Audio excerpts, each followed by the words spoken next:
Hello students, welcome back to my YouTube channel. 10th class के कुछ students comments कर रहे थे कि सर साइंस की वीडियो बनाइए, तो फाइनली आज हमारे पास है 2020 साइंस का पेपर जिसका सेट नंबर है 824 एन नो। ठीक है, तो इसका हम आज फुल सॉल्यूशन कराने वाले हैं। देखिए इसमें कुछ निर्देश दिए गए हैं, यहाँ पर आप देख सकते हैं।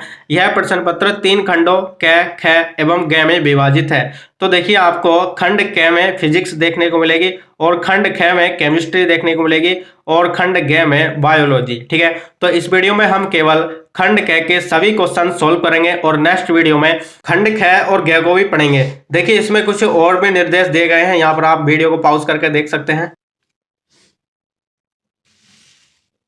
तो देखिए खंड क के पहले क्वेश्चन में 5 ऑब्जेक्टिव दिए गए हैं जिनको हम देख लेते हैं। तो देखिए इसका पहला क्वेश्चन है, किसी गोलीय दर्पण तथा किसी पतले गोलीय लेंस दोनों की फोकस दूरियां प्रत्येक -15 सेंटीमीटर हैं। दर्पण तथा लेंस संभवतः है, ये कह रहा है कि एक गोलीय दर्पण है और एक पतला गोलीय लेंस है जिनकी फोकस दूरियां क्या है, -15 सेंटीमीटर है। फिर उसके बाद कह रहा है कि दर्पण या लेंस कौन सा संभव होगा। इसका सही आंसर है दोनों अवतल होंगे। इसका सेकंड ऑब्जेक्टिव है, किसी बिंब का वास्तविक तथा समान आकार का प्रतिबिंब प्राप्त करने के लिए बिंब को उत्तल लेंस के सामने कहां रखें। यानी कि यह कह रहा है कि बिंब का वास्तविक और समान आकार का प्रतिबिंब प्राप्त करना है तो उत्तल लेंस को कहां रखना पड़ेगा। तो इसका सही आंसर है फोकस दूरी की 2 गुनी दूरी पर। ठीक है, तो इसका दूसरा सही है। उसके बाद इसमें नेक्स्ट ऑब्जेक्टिव दिया गया है, ग प्रतिरोध आर के किसी तार के टुकड़ों को 5 बराबर भागों में काटा जाता है। ठीक है, यानी कि कोई आर प्रतिरोध का तार का टुकड़ा है जिनको 5 बराबर भागों में काटा जाता है। इन टुकड़ों को फिर पार्श्व क्रम में संयोजित कर देते हैं। इस संयोजन का तुल्य प्रतिरोध यदि आर प्राइम है तो आर बटे आर प्राइम का मान है। तो देखिए इसका सही आंसर है 5। उसके बाद इसमें लास्ट ऑब्जेक्टिव है, घ लघु पथन के कारण परिपथ में विद्युत धारा का मान। तो देखिए जितना परिपथ बड़ा होगा उसमें विद्युत धारा का मान उतना ही अधिक होगा। तो इसका आंसर है तीसरा, बहुत अधिक बढ़ जाता है। तो इसका तीसरा ऑप्शन सही है। तो देखिए कॉपी में ऑब्जेक्टिव के किस प्रकार आंसर लिखने हैं। तो इस प्रकार से पहले लिख देंगे खंड क, उसके बाद प्रश्नोत्तर संख्या 1, उसके बाद इस प्रकार से लिखना है जैसे कि पहले का क, इसका पहला ऑप्शन सही है दोनों अवतल। इस प्रकार से सभी आंसर लिख देंगे। उसके बाद इसमें नेक्स्ट क्वेश्चन है, एक उत्तल लेंस की फोकस दूरी 20 सेंटीमीटर है। इस लेंस से कितनी दूरी पर कोई वस्तु रखी जाए जिससे कि उसका वस्तु से 2 गुना बड़ा प्रतिबिंब बने जबकि प्रतिबिंब वास्तविक हो। तो देखिए इसमें कह रहा है कि एक उत्तल लेंस है, उसकी फोकस दूरी क्या है, 20 सेंटीमीटर है। यानी कि एफ का मान यहाँ पर क्या है, 20 सेंटीमीटर। उसके बाद लेंस से कितनी दूरी पर कोई वस्तु रखी जाए जिससे कि उसका वस्तु से 2 गुना बड़ा प्रतिबिंब बने, यानी कि V/U का मान है। और इसको हम माइनस में रखेंगे क्योंकि उत्तल लेंस है, इसलिए हम इसको V/U का मान -2 रखेंगे। तो देखिए कॉपी में इसको किस प्रकार सॉल्व करेंगे। तो सबसे पहले लिखेंगे, दिया है, ठीक है, क्या दिया है, लेंस की फोकस दूरी यानी कि एफ की वैल्यू दी गई है 20 सेंटीमीटर। ठीक है, उसके बाद इसमें V/U की वैल्यू दी गई थी 2, लेंस है इसलिए हम माइनस यूज कर रहे हैं। यदि हम यहाँ से V की वैल्यू निकाल लें तो V = -2U। ठीक है, तो यानी कि हमने यहाँ पर लिखा V = -2U। हमें निकालना क्या है, U की वैल्यू। ठीक है, तो लेंस का सूत्र है 1/V - 1/U = 1/F। ठीक है, यदि हम ये F और V की वैल्यू को इसमें रख दें तो इसका आंसर निकलेगा 30। ठीक है, तो देखिए इसको किस प्रकार कैलकुलेट करेंगे। हमारे पास मान है V और F की वैल्यू। ठीक है, तो हम V और F की वैल्यू रख देंगे। देखिए V की वैल्यू हमने रखी है -2U और F की वैल्यू रखी है हमने 20। ठीक है, इसको एलसीएम लेके कैलकुलेट करेंगे तो माइनस क्या, 3/2U = 1/20। इसको क्रॉस मल्टीप्लाई करेंगे तो आंसर आएगा इसका इस प्रकार से, U = -30। उसके बाद इसमें एक लाइन लिखनी है, अतः वस्तु को लेंस से 30 सेंटीमीटर दूरी पर रखा जाए। ठीक है, तो देखिए उत्तल लेंस है इसलिए इसकी वैल्यू माइनस में ही आएगी। ठीक है, उसके बाद इसमें नेक्स्ट क्वेश्चन दिया गया है, एक सरल सूक्ष्मदर्शी में प्रयुक्त लेंस की फोकस दूरी की गणना कीजिए। तो देखिए कोई सरल सूक्ष्मदर्शी है जिसके लेंस की हमें फोकस दूरी ज्ञात करनी है, यानी कि एफ की वैल्यू निकालनी है हमें, जिसकी आवर्धन क्षमता 11 है। आवर्धन क्षमता मतलब एम की वैल्यू दी गई यहाँ पर 11। स्पष्ट दृष्टि की न्यूनतम दूरी 25 सेंटीमीटर है, यानी कि यहाँ पर 25 सेंटीमीटर डी की वैल्यू दी गई है। एम की वैल्यू 11 और डी की वैल्यू 25। तो हम फार्मूला यूज करेंगे m equal to 1 plus D upon F. तो देखिए किस प्रकार करेंगे, दिया है m इक्वल टू 11 और d इक्वल टू 25 सेंटीमीटर, ठीक है। उसके बाद हम इसमें सरल सूक्ष्मदर्शी की आवर्धन क्षमता का सूत्र लगा देंगे। तो इसका सूत्र है m equal to 1 plus D upon F, ठीक है। इसके बाद हमारे पास m और d की वैल्यू है, तो यहाँ पर हम m और d की वैल्यू रख देंगे।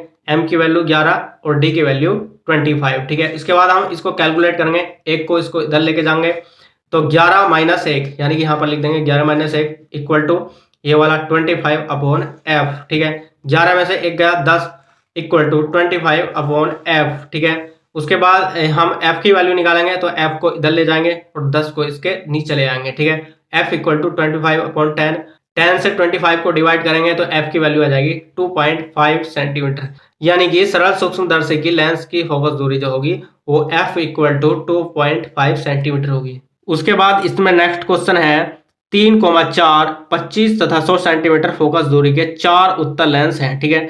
यानी कि अलग अलग प्रकार के 3 सेंटीमीटर, 4 सेंटीमीटर, 25 और 100 सेंटीमीटर, यानी कि 4 प्रकार की फोकस दूरी के उत्तल लेंस हैं दिए हैं।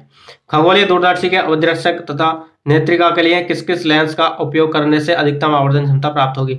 यानी कि ये कह रहा है कि जो खगोलीय दूरदर्शी है उसमें जो अविद्रश्यक लेंस है उसके लिए हमें कौन सी फोकस दूरी का लेंस यूज करना होगा, और उसके बाद नेत्रिका लेंस के लिए हमें कौन सा फोकस दूरी का लेंस यूज करना होगा, ठीक है। तो इस प्रकार से ही इसका आंसर लिखना है। तो देखिए इसका आंसर है अविद्रश्यक लेंस के लिए 100 सेंटीमीटर तथा नेत्रिका लेंस के लिए 3 सेंटीमीटर फोकस दूरी के लेंस का प्रयोग करने पर अधिकतम आवर्धन क्षमता प्राप्त होगी।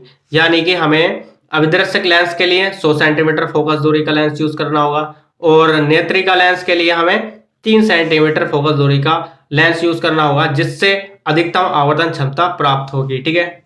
उसके बाद इसमें तीसरा क्वेश्चन है, कोई 2 सेंटीमीटर लंबा बिंब 10 सेंटीमीटर फोकस दूरी के किसी उत्तल लेंस के एक मुख्य अक्ष के लंबवत रखा है।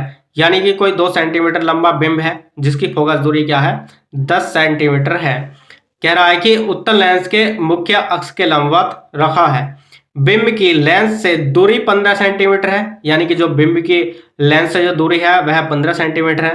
तो देखिए इसमें पूछा है प्रतिबिंब की प्रकृति, स्थिति तथा आकार, यानी कि 3 चीजें निकालनी है। प्रतिबिंब की प्रकृति निकालनी है और स्थिति निकालनी है और उसका आकार ज्ञात कीजिए, ठीक है। तो देखिए इसमें किस किस की वैल्यू दी गई है। बिंब की लंबाई यानी कि ओ की value O equal to 2 centimetre.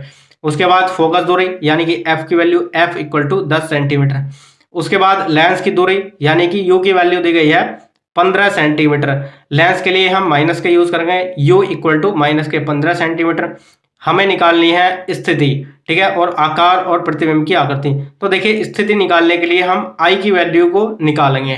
तो देखिए आंसर में लिखना है, इसके दिया है, ठीक है। क्या दिया है, बिंब की लंबाई O equal to 2 centimetre, focus दूरी एफ इक्वल टू प्लस के 10 सेंटीमीटर, उसके बाद यू की वैल्यू और हमें निकालनी है आई की वैल्यू। तो हम इसमें सबसे पहले लेंस का सूत्र लगाएंगे। तो लेंस का सूत्र है 1 upon F equal to 1 upon V minus के 1 अपॉन यू, ठीक है। तो देखिए हमारे पास एफ की वैल्यू है और यू की वैल्यू है, इसमें हम रख देंगे। तो देखिए एफ की वैल्यू यहाँ पर हमने 10 रख दी है और यू की वैल्यू यहाँ पर हमने माइनस के 15 रख दी है। तो देखिए हमें इसमें निकालनी है वी की वैल्यू। तो हम इसको एक तरफ ले जाएंगे और इसको एक तरफ ले जाएंगे, ठीक है। तो देखिए 1 अपॉन वी 1 अपॉन 10 को एक तरफ ले जाएंगे और 1 अपॉन माइनस के 15 एक तरफ आ जाएगा, ठीक है। तो देखिए ये माइनस और माइनस यहाँ पर प्लस हो रहा है और इसको हम वापस फिर से इधर ले जाएंगे तो ये माइनस में इधर आ जाएगा, ठीक है। इसको हम एलसीएम लेके कैलकुलेट करेंगे। एलसीएम लेने के बाद इसमें आएगा 1 upon V equal to 2 minus 1 upon 30, ठीक है। यानी कि 2 में से 1 गया, यहाँ पर 1 बचेगा और इसके नीचे 30। तो यानी कि 1 upon V equal to 1 upon 30, यानी कि हम वी की वैल्यू हम निकालेंगे तो वी इक्वल टू 30 सेंटीमीटर। उसके बाद स्थिति निकालने के लिए हमें आवर्धन का सूत्र लगाना है, यानी कि हमें आई की वैल्यू निकालनी है। तो देखिए आवर्धन का सूत्र है I upon O equal to V upon U, ठीक है। तो देखिए हमारे पास ओ की वैल्यू है, वी की वैल्यू है और यू की वैल्यू है। यदि हम इन सभी की वैल्यू रख देंगे और कैलकुलेट कर देंगे तो इसका आंसर आ जाएगा, ठीक है। तो इसमें हमने ओ की वैल्यू रखी है यहाँ पर 2, आप पीछे देख सकते हैं ओ की वैल्यू 2 है और वी की वैल्यू हमने अभी निकाली थी 30 आई थी और उसके बाद यू की वैल्यू पीछे देख सकते हैं माइनस के 15 है, ठीक है। इन सभी वैल्यू को रखने के बाद हमने कैलकुलेट किया है 15 से 30 को कट कर देंगे, 2 बार में ये कट हो जाएगा। और उसके बाद i/2 equal to 2 upon minus का 1, इसकी क्रॉस मल्टीप्लाई कर देंगे। क्रॉस मल्टीप्लाई करने के बाद i की वैल्यू निकल कर आ जाएगी यहाँ पर -4। उसके बाद देखिए इसमें कह रहा था कि प्रतिबिंब की आकृति, स्थिति और आकार ज्ञात कीजिए। ठीक है, तो इस प्रकार से इसमें एक लाइन लिखनी है कि प्रतिबिंब लेंस की दूसरी ओर 30 सेंटीमीटर दूरी पर, यानी कि हमने जो v की वैल्यू निकाली थी, प्रतिबिंब लेंस से दूसरी ओर 30 सेंटीमीटर दूरी और वास्तविक बनेगा तथा 4 सेंटीमीटर लंबा बनेगा। यहाँ पर आप देख सकते हैं i की वैल्यू -4 आई है, तो 4 सेंटीमीटर लंबा बनेगा। तो ये इस प्रकार इसका आंसर था। अब हम देख लेते हैं इसका नेक्स्ट क्वेश्चन, यानी कि तीसरे का जो अथवा वाला क्वेश्चन है, बहुत ही इंपॉर्टेंट क्वेश्चन है। ये बोर्ड एग्जाम में कम से कम 4-5 सेटों में हर वर्ष पूछा जाता है। दूरदृष्टि दोष क्या है, या पूछ सकता है निकट दृष्टि दोष क्या है। ठीक है, इस प्रकार ये हर वर्ष बोर्ड एग्जाम में पूछा जाता है। दूरदृष्टि दोष क्या है, इसका क्या कारण है, इस दोष के निवारण करने का सचित्र वर्णन कीजिए। ठीक है, आंसर में इसके सबसे पहले दूरदृष्टि दोष क्या है ये बताना है, उसके बाद इसका कारण क्या है ये बताना है, उसके बाद इसके निवारण के लिए और उसका सचित्र वर्णन करना है। तो देखिए इसके आंसर में हम सबसे पहले दूरदृष्टि दोष पढ़ेंगे। इस दोष से युक्त आंख को दूर की वस्तु तो स्पष्ट दिखाई देती है, किंतु पास की वस्तु स्पष्ट दिखाई नहीं देती। यानी कि जो इस दोष से युक्त व्यक्ति होगा उसको दूर की वस्तु तो स्पष्ट दिखाई देगी, लेकिन पास की वस्तु उसे स्पष्ट नहीं दिखाई देगी। ठीक है, क्योंकि दूषित आंख के लिए निकट बिंदु की दूरी 25 सेंटीमीटर से अधिक हो जाती है। यानी कि जिस व्यक्ति को ये दूरदृष्टि दोष होता है उसके निकट बिंदु की जो दूरी होती है 25 सेंटीमीटर से अधिक हो जाती है। इस कारण इस व्यक्ति को 25 सेंटीमीटर दूर रखी वस्तु स्पष्ट दिखाई नहीं देती है। ठीक है, समझ गए, क्योंकि नेत्र लेंस से इसका प्रतिबिंब पीछे बनता है। यहाँ पर आप देख सकते हैं इसके डायग्राम में 25 सेंटीमीटर पर यहाँ वस्तु रखी है और यहाँ पर दूरदृष्टि दोष वाला व्यक्ति दिख रहा है, तो उसका जो प्रतिबिंब बन रहा है वह नेत्र लेंस से पीछे बनता है, यानी कि रेटिना पर नहीं बनता, रेटिना के पीछे बनता है। तो इस प्रकार इससे क्लियर होता है कि यह दूरदृष्टि दोष है। उसके बाद इसमें आगे देखेंगे, अनंत से आने वाली किरणें लेंस के अपवर्तन के पश्चात नेत्र पटल से थोड़ा पीछे प्रतिबिंब बनाती हैं।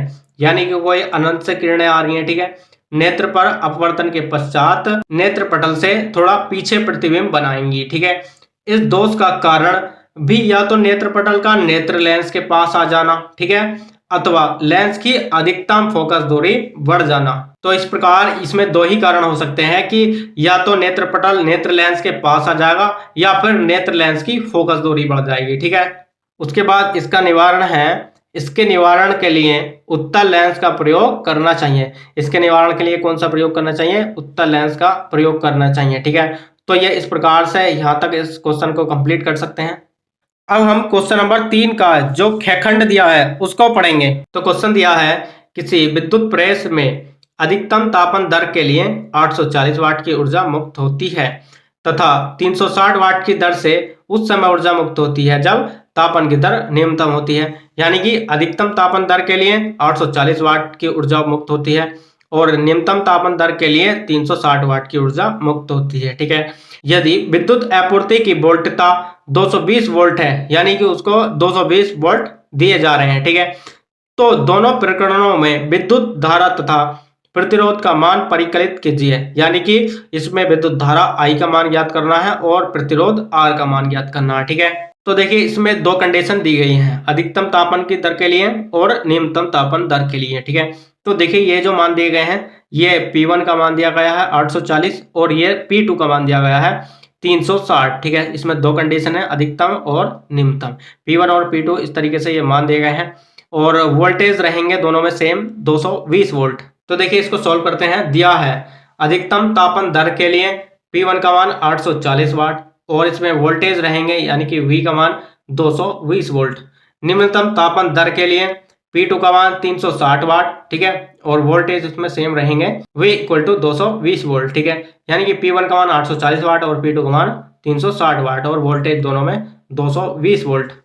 तो देखिए P की डबल वैल्यू P1 में P2 होने की वजह से इसमें दो कंडीशंस उत्पन्न हो जाती हैं और दोनों ही कंडीशंस में हम विद्युत धारा I और प्रतिरोध का मान निकालेंगे। ठीक है, तो सबसे पहले हम निकालेंगे प्रथम दशा में तो देखिए विद्युत धारा इसमें I1 से मान के चलेंगे, तो I1 इक्वल टू, इसको P1 से मान के चलेंगे, I1 equal to P1 upon V। यहाँ पर P1 का मान रख देंगे, यहाँ पर V का मान रख देंगे इस प्रकार से। तो P1 का मान है 840 अपॉन V का मान है यहाँ पर 220। 840 को 220 से इससे डिवाइड कर देंगे तो आंसर निकल कर आ जाएगा I1 इक्वल टू 3.8। इसको एम्पियर में लिख देंगे।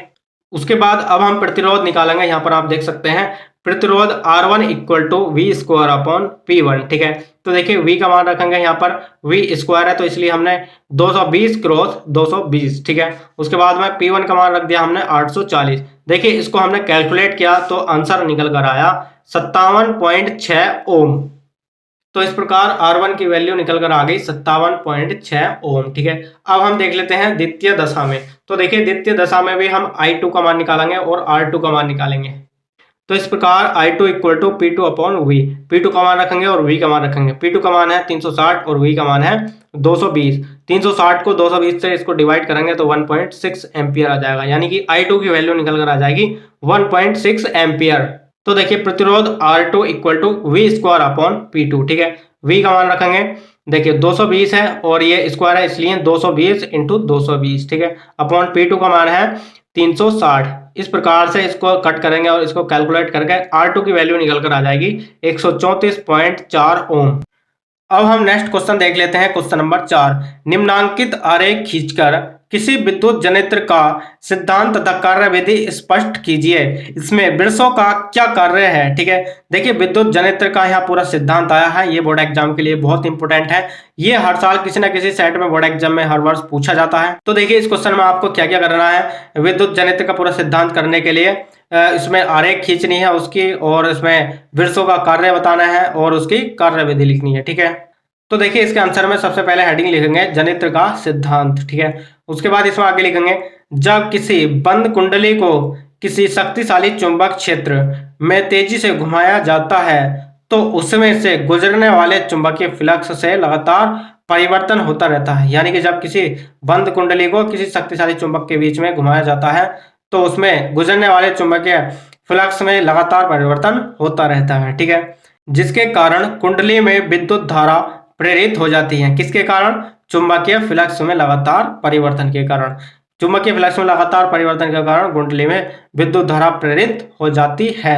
कुंडली को घुमाने में किया गया कार्य कुंडली में विद्युत धारा के रूप में परिवर्तित हो जाता है। यानी कि जो कुंडली को घुमाने में जो किया गया कार्य होता है वह विद्युत धारा के रूप में परिवर्तित हो जाता है। उसके बाद आपको इस प्रकार से ये चित्र बनाना है। देखिए यहाँ पर आप देख सकते हैं ए बी सी और डी, ये क्या है? एक कुंडली है। इसके साइड में ये चुंबक लगी है एन और एस। ठीक है, उसके बाद में यहाँ पर आप देख रहे होंगे यहाँ पर ये विभक्त वाला पी क्यू लगे हैं। ठीक है, तो ये इस प्रकार आप इसका चित्र बना सकते हैं। आपको बोर्ड एग्जाम में कच्ची पेन का यूज करना है। उसके बाद आपको फर्स्ट हेडिंग लिखनी है इसमें क्षेत्र चुंबक। ठीक है, यह एक शक्तिशाली विद्युत चुंबक होता है।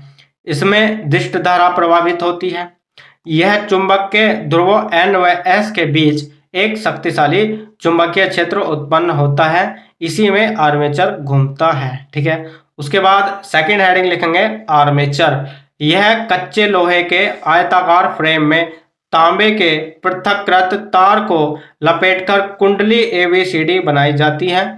इस कुंडली को बाह्य शक्ति से घुमाया जाता है। उसके बाद इसमें थर्ड हेडिंग लिखनी है विभक्त वलय। यह धातु का एक वलय होता है जिसे दो भागों P तथा Q में विभाजित कर आर्मेचर की धुरी से जोड़ दिया जाता है। ठीक है, उसके बाद इसमें फोर्थ हेडिंग लिखनी है ब्रश। ग्रेफाइट के दो ब्रश M तथा N विभक्त वलय को स्पर्श करते रहते हैं। बाह्य परिपथ में धारा संचरित करते हैं। इसको डायग्राम में देखते हैं। यहाँ पर आप देख रहे होंगे ये दो ब्रश लगे हैं। ठीक है, ये ब्रश दोनों इस विभक्त वलय को स्पर्श करते रहते हैं। उसके बाद इसमें लास्ट हेडिंग लिखनी है कार्यविधि। ठीक है, आयताकार कुंडली ABCD का सिरा A विभक्त वलय P तथा Q से जुड़ा होता है। यानी कि जो कुंडली ABCD है उसका सिरा P तथा Q से जुड़ा होता है। ठीक है, जब कुंडली को क्षेत्र चुंबक N तथा S के बीच दक्षिणावर्ती दिशा में घुमाया जाता है तो फ्लक्स परिवर्तन की दर में वृद्धि होती है। ठीक है, कुंडली को 90 से अधिक घुमाने पर उसका तल पुनः क्षेत्र की दिशा में समांतर हो जाता है। ठीक है, तथा फ्लक्स परिवर्तन की दर शून्य हो जाती है। अब कुंडली को 180 से अधिक घुमाने पर उसका तल चुंबकीय क्षेत्र की दिशा के समांतर हो जाता है और कुंडली के फ्लक्स परिवर्तन की दर अधिकतम हो जाती है, जिसके फलस्वरूप प्रेरित विद्युत वाहक बल उत्पन्न हो जाता है। कुंडली के 270 के अधिक घुमाने पर पुनः पूर्व स्थिति प्राप्त होती है। कुंडली के प्रत्येक घूर्णन में पूर्ववत क्रिया दोहराई जाती है तथा दिष्ट धारा उत्पन्न होती है। तो ये इस प्रकार इसकी कार्यविधि लिख सकते हैं। चित्र को देखकर आप इसको 1-2 बार पढ़ लेना, आपको आसानी से याद हो जाएगी। ठीक है, बहुत आसान है। तो डियर स्टूडेंट्स, इस प्रकार से जनित्र का सिद्धांत कंप्लीट होता है। इसको बोर्ड एग्जाम में दिष्ट धारा के भी नाम से पूछ लेता हूं, आपको कंफ्यूज बिल्कुल नहीं होना है। दिष्ट धारा पूछे तो भी या जनित्र का सिद्धांत पूछे तो भी यही करना है। और इसी की तरह एक और क्वेश्चन है प्रत्यावर्ती धारा। ठीक है, प्रत्यावर्ती धारा और दिष्ट धारा, ये दोनों क्वेश्चन इतने इंपॉर्टेंट है, ये हर साल बोर्ड एग्जाम में पूछे जाते हैं। आपको यहाँ से 7 नंबर एकदम क्लियर हो रहे हैं। अब हम देख लेते हैं जो चौथा क्वेश्चन है, उसका अथवा वाला क्वेश्चन बहुत ही आसान है। देखिए, 2 ओम, 3 ओम तथा 5 ओम के प्रतिरोधों को श्रेणी क्रम में जोड़ा गया है। ठीक है, आप जानते हैं श्रेणी क्रम का फार्मूला R बराबर R1 plus R2 plus R3 dot dot इस प्रकार से। ठीक है, देखिए हम श्रेणी क्रम में जोड़ते हैं 5 और 3 8 तो 10 ओम आ जाएगा। ठीक है, इस प्रकार से 10 ओम का एक प्रतिरोध बन जाएगा यदि संयोग के दोनों सिरों पर 30 वोल्ट का विभवांतर लगा है। ठीक है, यानी कि इन प्रतिरोधों को श्रेणी क्रम में जोड़ने के बाद में कह रहा है कि दोनों सिरों पर 30 वोल्ट का विभवांतर लगा है। इस प्रकार से इस सिरे पर और इस सिरे पर 30 वोल्ट का इसमें विभवांतर लगा है। ठीक है, तो प्रत्येक प्रतिरोध के सिरों के बीच विभवांतर, बाद में ये कह रहा है कि इन सभी प्रतिरोधों के बीच अलग अलग विभवांतर बताना है। ठीक है, यही कह रहा है कि प्रत्येक प्रतिरोध के सिरों के बीच विभवांतर ज्ञात कीजिए तथा 3 ओम प्रतिरोध में उत्पन्न उष्मा की गणना कीजिए। यानी कि बाद में कह रहा है कि ये जो 3 ओम दे रखा है इसमें हीट ज्ञात करनी है। ठीक है, यानी कि उष्मा ज्ञात करनी है। तो देखिए इसका सॉल्यूशन क्या है, 2 ओम, 3 ओम तथा 5 ओम का श्रेणी क्रम में तुल्य प्रतिरोध, यानी कि इन सभी प्रतिरोधों का श्रेणी क्रम में तुल्य प्रतिरोध ज्ञात करना है। R बराबर R1 plus R2 plus R3। ठीक है, R बराबर 2 प्लस 3 प्लस 5। ठीक है, तो इस प्रकार से आपका आ जाएगा R बराबर 10 ओम। ठीक है, अब देख लेते हैं विभवांतर कितना दे रखा है। विभवांतर V बराबर 30 वोल्ट दे रखा था, आपने क्वेश्चन में देखा था। ठीक है, परिपथ में धारा सबसे पहले निकालनी है हमें। परिपथ में धारा I बराबर V अपॉन R। ठीक है, उसके बाद में V का मान क्या है, यहाँ पर आप देख सकते हैं 30 और R का मान यहाँ आया है 10। ठीक है, तो I का मान इस प्रकार से इसको कैलकुलेट करेंगे 3 एम्पियर आ जाएगा। अब हम इन सभी 2 ओम, 3 ओम और 5 ओम सभी प्रतिरोधों के बीच विभवांतर निकालेंगे। ठीक है, तो देखिए 2 ओम प्रतिरोधों के सिरों के बीच विभवांतर क्या है, इसको V2 मान लेंगे। ठीक है, इस प्रकार से तो V2 बराबर IR। ठीक है, तो देखिए I का मान यहाँ पर दे रखा है 3 एम्पियर और R का मान हम 2 ओम प्रतिरोध के बीच निकाल रहे हैं, तो इस प्रकार से R का मान 2 होगा। ठीक है, तो V2 बराबर 2 गुणा 3 इस प्रकार से, ये 2 और ये 3 इस प्रकार से। ठीक है, V2 बराबर 6 वोल्ट। अब हम निकालेंगे 3 ओम प्रतिरोध के सिरों के बीच विभवांतर, इसको V3 से मान लेंगे। ठीक है, यानी कि 3 ओम प्रतिरोध के बीच निकालने इसलिए V3 से। ठीक है, फार्मूला क्या रहेगा, V3 बराबर IR3, इसको लिखें या नहीं लिखें बाद में। तो V3 बराबर 3 गुणा 3, यानी कि I का मान पीछे दे रखा था 3 एम्पियर और R3 का मान यहाँ पर आप देख सकते हैं, यानी कि 3 गुणा 3 इस प्रकार से V3 बराबर 9 वोल्ट निकल कर आ जाएगा। उसके बाद अब हम 5 ओम प्रतिरोध के सिरों के बीच विभवांतर निकालेंगे। ठीक है, तो इसमें फार्मूला लगा सकते हैं V5 इक्वल टू IR5। ठीक है, तो देखिए V5 इक्वल टू I का मान पीछे दे रखा था 3 एम्पियर और R5 का मान यहाँ पर देख सकते हैं 5 ओम। ठीक है, तो 3 गुणा 5 इस प्रकार से 15 वोल्ट निकल कर आ जाएगा। V5 का मान 15 वोल्ट। देखिए क्वेश्चन में लास्ट में कह रहा है कि 3 ओम प्रतिरोध में उत्पन्न उष्मा की गणना कीजिए, यानी कि हीट निकालनी है। तो देखिए 3 ओम प्रतिरोध में उत्पन्न उष्मा, तो देखिए उष्मा निकालने का जो फार्मूला है H equal to I square RT upon J। ये जो आप J देख रहे हैं इसका मान फिक्स रहता है, J इक्वल टू 4.2, इसको याद कर लेना। और हमने पीछे I का मान निकाला था 3 एम्पियर आया था, इसी प्रकार से यदि इसका हम स्क्वायर कर दें तो स्क्वायर का मान निकल कर आ जाएगा, I स्क्वायर इक्वल टू 9 आ जाएगा। ठीक है, R का मान यहाँ पर आप देख सकते हैं 3 ओम है, R इक्वल टू 3 ओम। ठीक है, T का मान यहाँ पर आप 1 सेकेंड रखेंगे। तो इन सभी मानों को इस फार्मूले में रखने के बाद इस प्रकार से कैलकुलेट करने के बाद में आंसर आएगा H इक्वल टू 6.43 कैलोरी। तो डियर स्टूडेंट्स, इस प्रकार से हमने जो ये 2020 का सेट दिया था 824 NO, ठीक है, इसका हमने खंड क यानी कि इसके पूरे फिजिक्स को सोल्व किया है और नेक्स्ट वीडियो में हम खंड ख और ग को भी पढ़ेंगे। तो वीडियो कैसी लगी कमेंट्स बॉक्स में जरूर बताना। वीडियो अच्छी लगी हो तो लाइक कर देना और चैनल को सब्सक्राइब करके बेल आइकन भी प्रेस कर देना, जिससे कि नेक्स्ट वीडियो की नोटिफिकेशन सबसे पहले मिल सके। तो चलिए मिलते हैं नेक्स्ट वीडियो में, तब तक के लिए जय हिंद, वंदे मातरम।